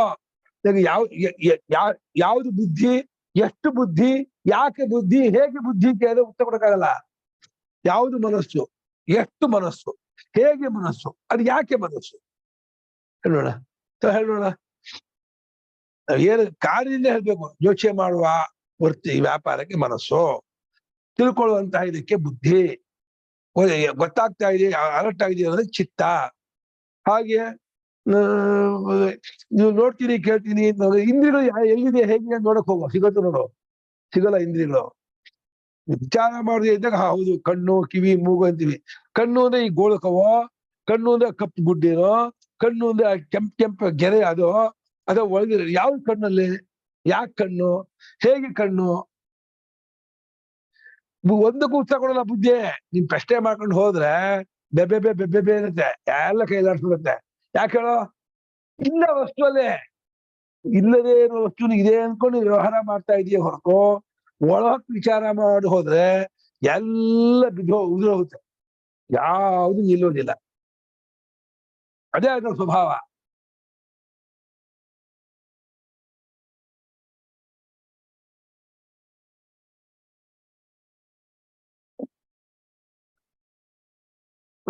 ಬಹಳ ಸೂಕ್ಷ್ಮವಾಗಿ ಹೇಳ್ತಿದ್ದಾರೆ ಇವರು. ಇಲ್ಲೇ ಸೂಕ್ಷ್ಮ, 3ನೇ ಅಧ್ಯಾಯಕ್ಕೆ ಬರ್ಬೇಕು. ಹೆಂಗ್ ಹೇಳ್ತಾರೆ ಗೊತ್ತಾ, ಅಲ್ಲ ಪ್ರತ್ಯೇಕೇನು ಆಗಲ್ಲ. ಅದ್ ಹೆಂಗೆ, ಆ ಮಗುವಿಗೆ ಶೀತ ಜ್ವರ ಇದ್ದಾಗ ಔಷಧಿ ಹಾಕುವಾಗ ಅದು ಮೂಗು ಕಚ್ಕೋತ ಇದು ಮಾಡ್ತಾ ಇರುತ್ತೆ, ಮೂಗು ಹಿಡ್ಬಿಡ್ತಾರೆ. ಮೂಗು ಹಿಡ್ಬಿಟ್ಟು ಅದಕ್ಕೆ ಉಸಾಡ್ಬೇಕಲ್ಲ, ಬಾಯಿ ಬಿಡುತ್ತೆ, ಟಕ್ಕ ಮೂಗು ಹಿಡ್ಬಿಟ್ಟು ತತ್ವಜ್ಞಾನ ಮಾಡ್ತಾರೆ ಅವರು, ಬಿಡಲ್ಲ ಅವರು. ತತ್ವಜ್ಞಾನ ಆಗೋದು ಅದರಿಂದ ಅಲ್ಲಿ ಇರುತ್ತೆ. ಬಾ ನಮ್ಗೆ ಮಾಡ್ಕೊಳ್ಳೇಬೇಕು, ಆಗಲೇಬೇಕು ಅಂತಾರೆ. ಅರ್ಥ ಆಯ್ತಾ ಶ್ಲೋಕ? ಶ್ಲೋಕವನ್ನ ಮತ್ತೆ ನೀವು ಓದ್ಬೇಕು, ಅನುಸಂಧಾನ ಮಾಡ್ಬೇಕು, ಚೆನ್ನಾಗಿ ಅದನ್ನ ಮನನ ಮಾಡಿ ಅದನ್ನ ಅರ್ಥ ಮಾಡ್ಕೋಬೇಕು. ಬಹಳ ಉಪಯುಕ್ತವಾದ ಶ್ಲೋಕ ಇದು. ಇಷ್ಟು ಆಳವಾಗಿ ಯಾರು ಹೇಳಲ್ಲ. ಸುರೇಶ್ವರ ಶಂಕರಾಚಾರ್ಯರು ಇಷ್ಟು ಆಳವಾಗಿ ಎಲ್ಲ ಕಡೆ ಹೇಳಲ್ಲ. ಹೇಳ್ತಾರೆ, ಕೆಲವು ಕಡೆ ಹೇಳ್ತಾರೆ. ಗುರು ಒಂದನ್ನೇ ಅದೊಂದನೇ ವಿಷಯ ಹೇಳ್ಕೊಂಡ್ಬಿಟ್ಟಿದ್ದಾರೆ. ತತ್ವಸಿ ವಾಕ್ಯಾರ್ಥವನ್ನು ಒಂದನ್ನೇ ವಿಷಯ ಹೇಳ್ಕೊಂಡು ಹೇಳ್ಕೊಂಡು ಹೋಗ್ತಾನೆ. ಹೀಗೆ ಯುಷ್ಪದರ್ಥವನ್ನ ಅಂದ್ರೆ ಅನಾತ್ಮಾರ್ಥ ಅಂತ ಅರ್ಥ. ಯುಷ್ಪದರ್ಥ ಒಂದೇ, ಅನಾತ್ಮಾರ್ಥ ಅಂತಂದ್ರು ಒಂದೇ. ಅದನ್ನ ತೆಗೆದುಕೊಳ್ಳೋದಕ್ಕೆ ಇಷ್ಟಪಡದೇ ಇರುವಂತಹ ಜೈಮಿನಿಯು ಹೆಂಗ್ ತಾನೇ ಕರ್ಮದಲ್ಲಿ ತೋರಿಸ್ತಾನೆ. ವಿಶ್ವದರ್ಥ ತೆಗೆದುಕೊಂಡು ಮಾಡಿಸ್ತೀನಿ ಅಂತಾನೆ, ವಿಶ್ವದರ್ಥ ಕಲ್ಪಿತ ಕಣಯ್ಯ, ರಿಯಲ್ ಅಲ್ಲ ಅದು. ಸುಳ್ಳಾಗಿರೋದು ತೆಗೆದುಕೊಂಡು ಕರ್ಮ ಮಾಡಿಸ್ತೀಯದೇನ, ತಗೊಂಡ್ ಮಾಡ್ತೀನಿ ಅಂದ್ರೆ ಸುಳ್ಳು ತಗೊಂಡ್ ಮಾಡ್ತೀಯ ಅಂತಾಗತ್ತೆ. ತಗೊಳ್ಳೋದಿಲ್ಲ ಅಂದ್ರೆ ಕರ್ಮ ಮಾಡ್ಸಕ್ ಆಗಲ್ಲ ಅಂತಾರೆ. ಏನ್ ಮಾಡಪ್ಪ, ವಿಶ್ವದರ್ಥ ತಗೋಬೇಕೋ ತಗೋಬಾರ್ದ? ತಗೊಂಡ್ರೆ ಅದು ಕಲ್ಪಿತ, ಇಲ್ಲದ್ದು ಅದು ತಗೊಂಡ್ರೆ ಏನು ಹಾವು ತಗೊಂಡಂಗೆ ಅಲ್ವೋ. ಕಲ್ಪಿತಕ್ಕೆ ಲಕ್ಷ್ಯ ಹೇಳ್ದಲ್ಲ ಅವರು. ಇರೋದಾದ್ರೆ ಯಾವಾಗ್ಲೂ ಇರ್ಬೇಕು, ಇರೋದ ಅಲ್ಲ, ಅದು ವಸ್ತು ಅನುಭವದಲ್ಲಿ ಹಾಗಿರೋದು. ಇರೋದಕ್ಕೆ ಲಕ್ಷಣ ಏನೋ, ಯಾವ್ದನ್ನು ಇದೆ ಅಂತೀರಾ? ಇರೋದಿಲ್ಲ ಅಂತ ಆದ್ರೆ ಇರೋದ, ಇಲ್ಲದ್ ಇದೆ ಅಂತ ಆದ್ರೆ ಅದು ಇಲ್ಲದ್ದ. ಇರೋದು ಇರುದ್ದೇ ಇರುತ್ತೆ, ಇಲ್ಲದ್ ಯಾವಾಗ್ಲೂ ಇರೋದೇ ಇಲ್ಲ. ಇದು ಇರೋದಕ್ಕೆ ಇಲ್ಲದಿರುವಿಕೆ ಇಲ್ಲ, ಇಲ್ಲದಿರುವಿಕೆ ಇರುವಿಕೆ ನಾಸತೋ ವಿದ್ಯತೆ ಭಾವ ನಾ ಭಾವೋ ವಿದ್ಯತೆ ಸತಃ. ಇದು ಅಮೆಂಡ್ಮೆಂಟ್ ಇದೆಯೋ ಸ್ಟೇಟ್ಮೆಂಟ್, ಭಗವಂತ ಕೊಟ್ಟರೋ ಸ್ಟೇಟ್ಮೆಂಟ್. ಹೇಳೋ ನಾಸತಃ ಅಸತ್ತಾದಕ್ಕೆ ಇರುವಿಕೆ ಇಲ್ಲ, ಇರುವಿಕೆಗೆ ಅಭಾವ ಇಲ್ಲ. ಇವಾಗ ಹೇಳಪ್ಪ, ಇದು ಒಪ್ತಿ ಒಪ್ಪಲ್ವಾ?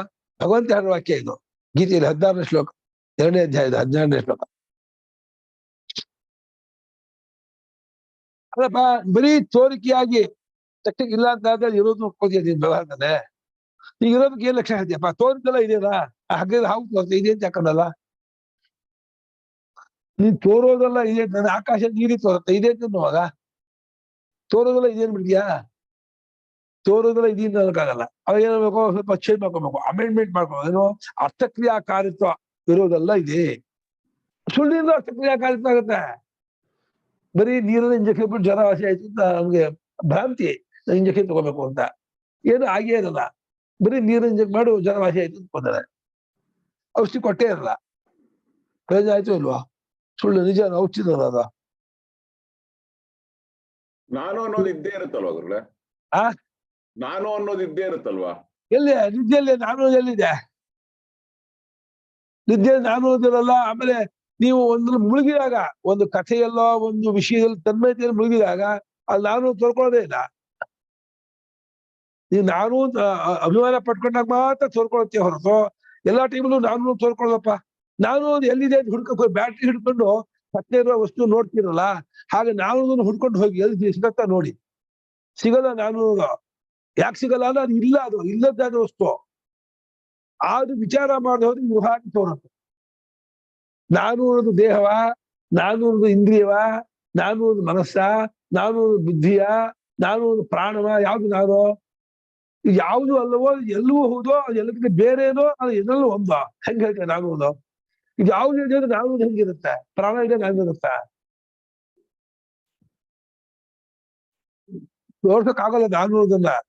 ನಾವು ಬ್ಲೈಂಡ್ ಆಗಿ ನಾನು ಅಂದ್ಕೊಂಡು ಒಪ್ಕೊಂಡು ಹೋಗ್ತಾ ಇದೀವಿ ಹೊರತು ನಾನು ಎಲ್ಲಿದೆ, ನಾನು ಹೇಗಿದೆ, ನಾನು ಯಾವ್ದಾಗಿದೆ ಅಂತ ಪ್ರಶ್ನೆ ಮಾಡ್ಕೊಂಡು ಹೋದ್ರೆ ನಿಮ್ಗೆ ನಾನು ಸಿಗೋದೇ ಇಲ್ಲ.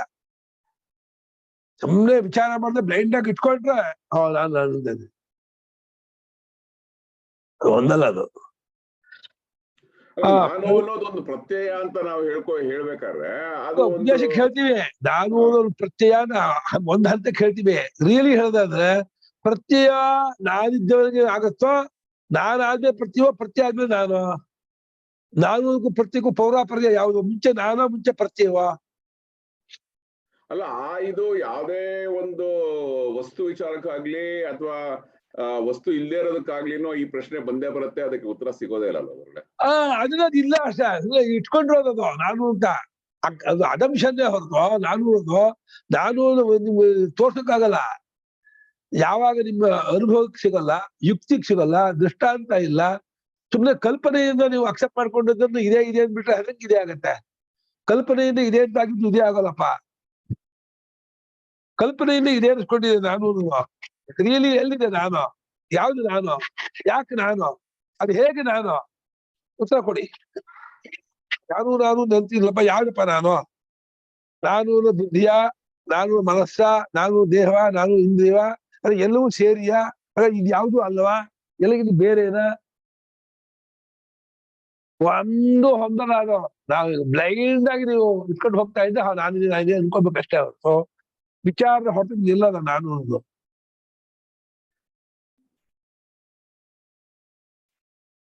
ಪ್ರವೃತ್ತಿ ಕಾರಣ ಅಭಾವಾಚ್ಯ.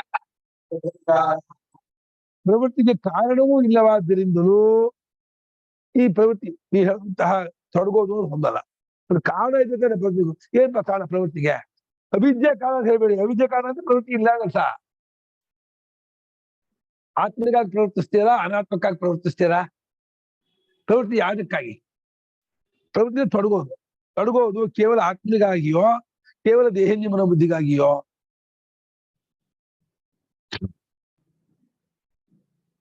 ಕೇವಲ ಆತ್ಮನಿಗೆ ಏನು ಆಗ್ಬೇಕಾಗಿಲ್ಲ, ಏನೂ ಇಲ್ಲ.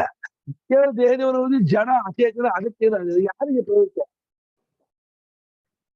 ಹಾಗೆ ಗೊಂದಲಗಳು. ಇದು ವೇದಾಂತವನ್ನು ಪಕ್ಕಕ್ಕೆ ಇಟ್ಕೊಂಡು ಬ್ಲೈಂಡ್ ಆಗಿ ಲೌಕಿಕ ಅಷ್ಟನ್ನೇ ಅಥವಾ ವೈದಿಕ ಭಾಗ ಇಟ್ಕೊಂಡೇ ಹೋದ್ರೆ ಎಲ್ಲ ಹೊಂದತ್ತೆ. ಅದು ನೋಡಿ ಬಾ, ಸುಖ ದುಃಖಾದಿಭಿರ್ಯೋಗ ಆತ್ಮನೋ ನಾಹಮೇಕ್ಷತೆ ಪರಾತ್ವಾತ್ ಪ್ರತ್ಯಗಾತ್ಮತ್ವಾತ್ ಜೈಮಿನಿ ಪ್ರೇರಿಯತೆ ಏಕಥ. ಬಿಡೋದಿಲ್ಲ, ಜೈಮಿನಿ ನಟಿಸೋನು ಮತ್ತು ಈ ಟೆರರಿಸ್ಟ್ ನಟಿಸ್ಕೊಂಡು ಹೋಗ್ತಾನೆ ಹಂಗೆ ಒಟ್ಟಿಸ್ಕೊಂಡು ನಟಿಸೋಕೆ ಹೇಳಿದ್ದಾನೆ. ಜೈಮಿನಿ ಹೆಂಗ ತೊಡಗ್ತೀಯಾ, ಹೆಂಗ ಕಡಿಮೆ ಮಾಡಿಸ್ತೀಯಾ ಅಂತ.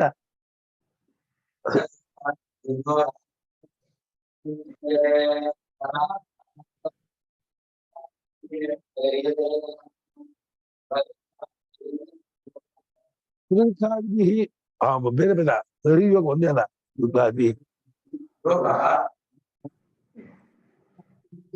ಅಹಮ ಅಹಮ ಈಕ್ಷತೆ, ಅಹಂ ಅಹಂ ಭಾವ ಅಹಮ, ನಾನಾಗಿರೋದು.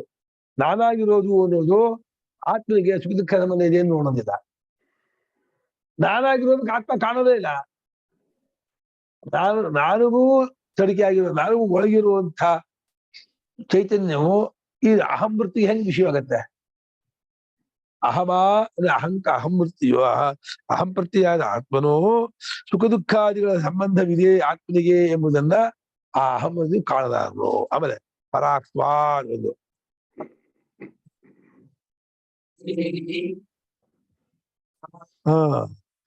ಅಹಮಃ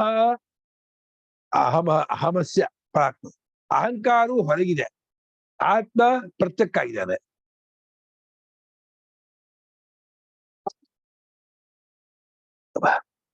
ಸುಖ ದುಃಖಾದಿಗಳು ಹೊರಗಿದೆ, ಆತ್ಮ ಒಳಗಿದ್ದಾನೆ. ಹೊರಗಿರೋ ಸುಖ ದುಃಖಾದಿಗಳ ಸಂಬಂಧವು ಒಳಗಿರೋ ಆತ್ಮ ಹೆಂಗೆ ಆಗುತ್ತೆ?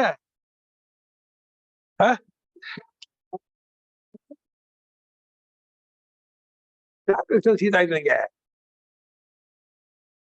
ಬರೀ ಊಟ ಮಾಡಿದ್ರೆ ಅಷ್ಟೇ, ಏನ್ ತಿಂದಿಲ್ಲಪ್ಪ, ನೆನ್ನೆ ಇರ್ಲಿಲ್ಲಪ್ಪ, ಆ ಗೋಧಿಯನ್ನು ಊಟ ಮಾಡಿದ್ರೆ ಶೀತ ಇದೆಯಾ ಹೇಳಪ್ಪ.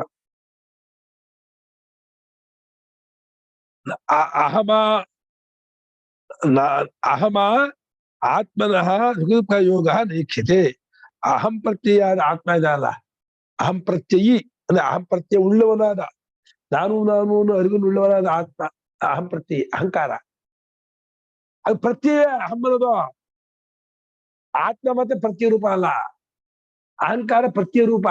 ಹೇಗೆ ಸುಖ ಪ್ರತ್ಯಯ ರೂಪವೋ, ದುಃಖ ಪ್ರತ್ಯಯ ರೂಪವೋ, ಭಯ ಪ್ರತ್ಯಯ ರೂಪವೋ, ಕೋಪ ಪ್ರತ್ಯಯ ರೂಪವೋ, ಅಹಂ ಅನ್ನೋದು ಪ್ರತ್ಯಯವೇ ಹೊರತು ಪ್ರತ್ಯಯವಿಲ್ಲದೆ ಅಹಂ ಅನ್ನೋದಿಲ್ಲ.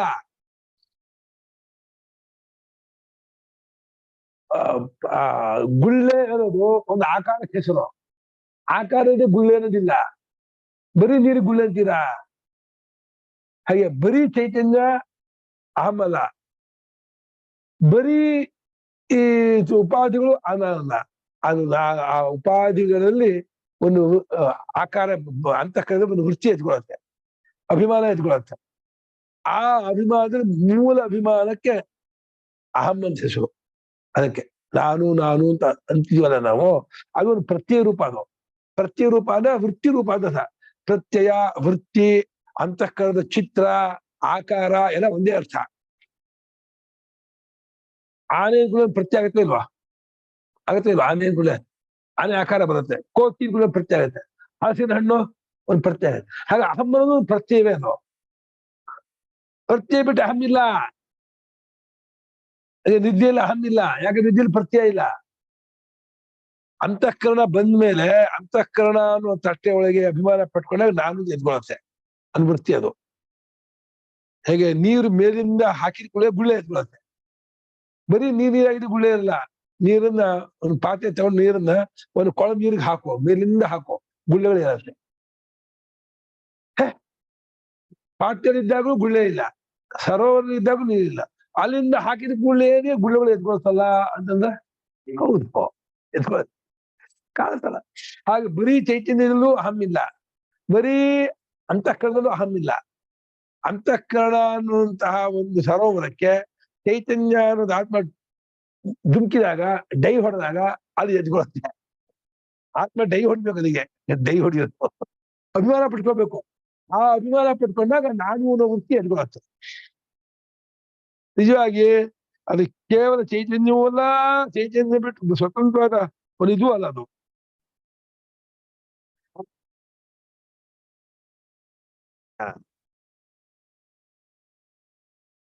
ಅಹಮಾನ ಅಹಂಕಾರವು ದಷ್ಟ. ಅಹಂಕಾರವು ಆತ್ಮನಿಗೆ ಸುಖ ದುಃಖಾದಿಗಳ ಯೋಗ ಅದು ಸಂಬಂಧವಿದೆ ಎಂಬುದನ್ನ ನ ಈಕ್ಷತೆ, ಅದು ಕಾಣುವುದಿಲ್ಲ. ನಾನು ಅನ್ಬೋದು, ನಂಗೆ ಸುಖ, ನಂಗೆ ದುಃಖ, ನಂಗೆ ಭಯ, ನೀ ಅನ್ಬಹುದು. ನಂಗೆ ಎನ್ನುವಾಗ ಆತ್ಮನಿಗ ಅಹಂಕಾರಕ್ಕ ದೇಹನ್ಯ ಮನೋಬುದ್ಧಿಗ ಹಂಗೆ ಬಿಡಿಸಿ ಕೇಳು, ಹೇಳಕ್ ಗೊತ್ತಾಗಲ್ಲ. ಅಹಂಕಾರಕ್ಕೆ ಬರೀ ಅಹಂಕಾರ ದೇಹನ್ಯ ಮನೋಬುದ್ಧಿ ಇರಲ್ಲ. ಶುದ್ಧ ಚೈತನ್ಯಕ್ಕೆ ಅದು ದೃಶ್ಯವಾಗಿ ಕಾಣ್ತಾ ಇದೆ. ಅದು ಬ್ಲೈಂಡ್ ಆಗಿ ನನ್ನ ತಾಯಿ ಬಂಜೆ ಅನ್ನೋ ಹಾಗೇನೆ ನಂಗೆ ಸುಖ ದುಃಖ ಆದ್ಮೇಲೆ ಅಂತ ಇದ್ದಾನೆ. ನನ್ನ ತಾಯಿ ಬಂಜೆ ಅನ್ನೋದು ಹೊಂದತನ, ಯಾಕೆ ಹೊಂದಲ್ಲ? ಬಂಜೆ ಆದ್ರೆ ನನ್ನ ತಾಯಿ ಆಗಲ್ಲ, ನನ್ನ ತಾಯಿ ಹಾಗೆ ನಂಗೆ ಕಾಣ್ತಾ ಇರೋ ಸುಖ ದುಃಖ ಆದ್ಮೇಲೆ ನನಗೆ ಅಂತ ಅನ್ಕೊಂಡ್ರೆ, ಕಾಣ್ತಾ ಇದ್ಮೇಲೆ ನಿನ್ಗಾಗಲ್ಲ, ನಿನ್ಗಾಗಿದ್ದು ಕಾಣಬಾರ್ದು. ಆದ್ರೂ ನೀನ್ ಅಂತಿದ್ಯಾ ನನಗೆ ಸುಖ ದುಃಖಾದಿಗಳು ಅಂತ ಇದೆಯಾ. ಇದು ಅವಿವೇಕ ಅಂತ ಇದ್ದಾರೆ. ಅಹಂಕಾರವು ಆತ್ಮನಿಗೆ ಸುಖ ದುಃಖಾದಿಗಳ ಸಂಬಂಧವಿದೆ ಎಂಬುದನ್ನ ಕಾಣಲಾರದು. ಯಾಕೆ ಕಾಣಲಾರದು? ಸುಖ ದುಃಖಾದಿಗಳೆಲ್ಲವೂ ಪರಾಕ್ವಾತ್ ಹೊರಗಿರೋದಿದ್ದರು, ಆತ್ಮನು ಪ್ರತ್ಯಕ್ಷವಾತ್ ಹೋಗಿದ್ದಾನೆ.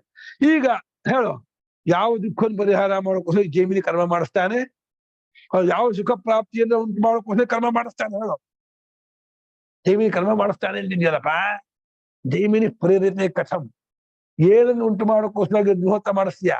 ಏನನ್ನು ಪರಿಹಾರ ಮಾಡೋಕ್ಕೋಸ್ಕರ ಅಗ್ನಿಹೋತ್ರ ಮಾಡಿಸ್ತೀಯ? ಯಾರಿಗೆ?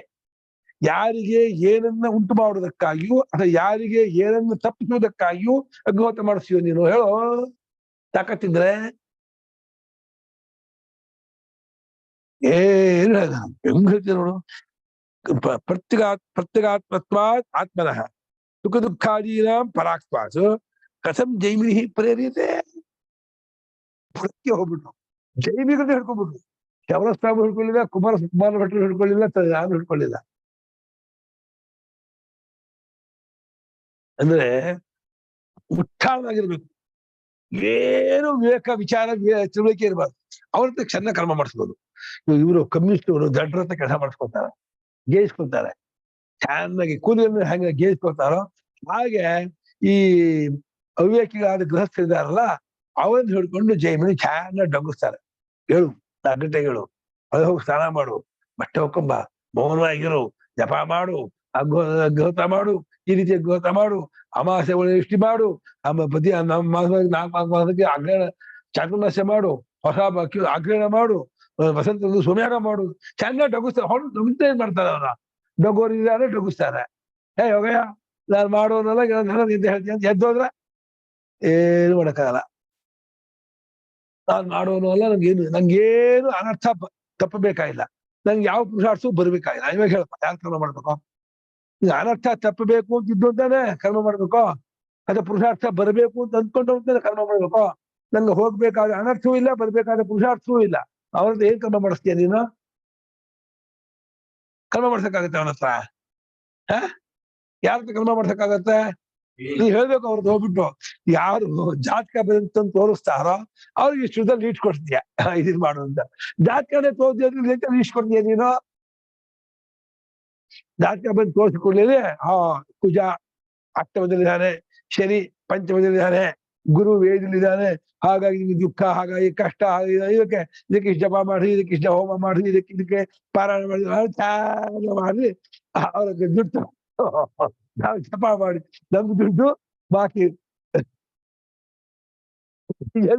ನಗಬೇಕು ಅಳ್ಬೇಕು ಗೊತ್ತಾಗಿತ್ತು ಈ ಮುಚ್ಚಾಚರಕ್ಕೆ. ಯಾವ ಅನರ್ಥ ಹೋಗ್ಬೇಕು, ಯಾವ ಪುನರ್ಥ ಬರ್ಬೇಕು? ಹೌದು, ಒಬ್ರು ಫೋನ್ ಮಾಡ್ತಾರೆ ನನಗೆ ಮೊನ್ನೆ, ನನ್ ಮಗನಿಗೆ SSLC ಗುರುಗಳೇ ಈ ಸಲ ಇದ್ ಬರ್ತಾನ, ನನ್ ಜಾತಕ ನೋಡಿ ಅವನು ಡಿಸ್ಟ್ರಿಕ್ಟ್ ಪಾಸ್ ಆಗ್ಬೇಕು, ಮುಂದೆ ಅವ್ನು MBBS ಓದ್ಬೇಕು ಅಂತ, ಡಾಕ್ಟರ್ ಓದ್ಬೇಕಂತೆ, ಅವ್ರು ಆಗ್ಬೇಕು ಇಲ್ಲ ಇದು. ಅಯ್ಯೋ ಗ್ರಹಚಾರವೇ, ಈ ಶಿಕ್ಷಿತದ ಪರಮಾವಧಿ ಇದು. ಇದಕ್ಕೆ ನಾನು ನಗಬೇಕಾ ಅಳ್ಬೇಕಾದ್ರೆ ಹಂಗೆ ಗೊತ್ತಾಗ, ಹೆಂಗೆ ಏನ್ ಹೇಳ್ಬೇಕು ಗೊತ್ತಾಗ. ಇಲ್ಲ ಅದೆಲ್ಲ ಏನು ಇಲ್ಲ, ಅರ್ಥ ಇಲ್ಲ, ಸುಳ್ಳು ಅಂತಂದ್ರೆ ಅವ್ರಿಗೆ ಅರ್ಥ ಆಗಲ್ಲ. ಅವ್ರಿಗೆ ಇಲ್ಲ ಇಲ್ಲ ಇಂದಿಂದ ದೇವತಾ ಕೆಲಸ ಮಾಡಿಸ್ರಿ, ಬುದ್ಧಿ ಶಾರ್ಪ್ ಆಗತ್ತೆ, ಪರೀಕ್ಷೆ ಚೆನ್ನಾಗಿ ಬರೀತಾನೆ, ಅಬೌವ್ 95, 98 ತಗೊಳ್ತಾನೆ, ಹಾಗಾದ್ರೆ ಮಾಡ್ತೀನಿ ಏನು ಹೇಳ್ಬಿಡಿ ಅಂತ ಲೀಸ್ಟ್ ಕೊಡ್ತಾರೆ. ಯಾವ ಲೀಸ್ಟು? ಇಡೀ ನಿಂತ ಜಪಕ್ಕೆ ಇದಿಷ್ಟು ಜಪ ಮಾಡೋ, ಇದಕ್ಕೆ ಇಷ್ಟ ಹೋಮ ಮಾಡು, ಎಲ್ಲ ತಗೊಂಡು ಆಗಿದೆ. ಆಮೇಲೆ ಅಕಸ್ಮಾತ್ ಹೆರಿಗೆ ಬಂತು ನಿಂತ್ಕೊ, ನೋಡಿದ್ರ ಏನು ಅವ್ರು ಹೇಳಿದ್ರು, ಮಾಡಿಸಿದೆ, ನಂಗೆ ಅನುಕೂಲ ಆಯ್ತು, ಮಗ ಬರ್ಬಿಟ್ಟು ಬರ್ಲಿಲ್ಲ ಸಹಸ್ರನಾಮ ನಿಂಗೆ ಬೆಳೆಸ್ಕೋತೀಯ. ಟ್ಯಾನ್ ದುಡ್ಡು ತಗೊಂಡ್ರು, ಏನು ಬರ್ಲಿಲ್ಲ, ಎಂತದ್ದು ಆಗ್ಲಿಲ್ಲ, ಹಂಗ್ ಮಾಡುದು ಹಿಂಗ್ ಮಾಡುದು ಬಯಸ್ಕೋತೀಯ. ಯಾವ್ದು ವಾಸಿ? ಸಹಸ್ರನಾಮ ವಾಸಿಯೋ ಹೊಗಸ್ಕೊಂಡ್ ವಾಸಿಯೋ? ಎರಡು ಬೇಡವಾ? ಎರಡು ಬೇಡ, ದುಡ್ಡು ಬರಲ್ಲ.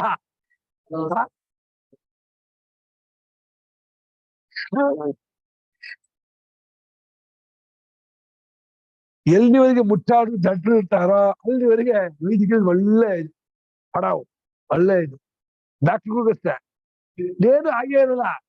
ಇವ್ ಏನೋ ಡಾಕ್ಟರ್ ಹತ್ರ ಹೋದ್ರೆ ಅವ್ರು ಇದು ಹೀಗ್ ಮುಟ್ತಾರೆ, ಇಲ್ಲಿ ಹೀಗೆ ಸ್ಟೆಟಸ್ಕೋಪ್ ಇಡ್ತಾರೆ, ಇಲ್ಲಿ ನೋಡ್ತಾರೆ, ಅದಾಗಿದೆ, ಇಷ್ಟು ಈ ಟೆಸ್ಟ್ ಮಾಡ್ಕೊಂಬರ್ರಿ, ಈ ಟೆಸ್ಟ್ ಮಾಡ್ಕೊಂಬರ್ರಿ, 58 ಟೆಸ್ಟ್ ಕೊಡ್ತಾರೆ. ಯಾಕಂದ್ರೆ ಅವ್ರಿಗೆ ದುಡ್ಡು ಬರ್ಬೇಕಲ್ಲ. ECG ಮಾಡಿಸ್ಕೊಂಬರ್ರಿ, ಅವ್ರು ಈಕೋ ಮಾಡಿಸ್ಕೊಂಬರ್ರಿ, ಇನ್ನೊಂದು ಶುಗರ್ ಟೆಸ್ಟ್ ಮಾಡಿಸಿ, ಇನ್ನು BP ಟೆಸ್ಟ್ ಮಾಡಿಸಿ, ಎಲ್ಲ 28 ಟೆಸ್ಟ್ ಮಾಡಿಸ್ಬಿಟ್ಟು ಎಲ್ಲೂ ಏನು ಇಲ್ಲ ಅಂತಂದ್ಮೇಲೆ ಎಲ್ಲ ಚಾರ್ಜ್ ಮಾಡಿ ಕಳಿಸ್ತಾರೆ. ಯಾವ್ದೋ ಒಂದು ಏನೋ ಒಂದು ವ್ಯತ್ಯಾಸ ಇದ್ದೇ ಇರ್ತಲ್ಲ, ಅದಕ್ಕೊಂದು ಇಷ್ಟು ಮತ್ತೆ ಮಾತ್ರೆ ಇಷ್ಟು ಕೊಡ್ತಾರೆ, 28 ಮಾತ್ರೆ ತಗೋ, ಒಂದು ಆಂಟಿಬಯೋಟಿಕ್ ಸೇರ್ಸಿರ್ತಾರೆ, ತಗೋ. ಹಾಳಾಗೋದು ನಿಂದೆ ಹಾತಾನೆ, ಹಾಳಾಗೋಗುತ್ತ, ಡಾಕ್ಟರ್ ದೇಹ ಏನು ಹಾಳಾಗೋಲ್ಲ.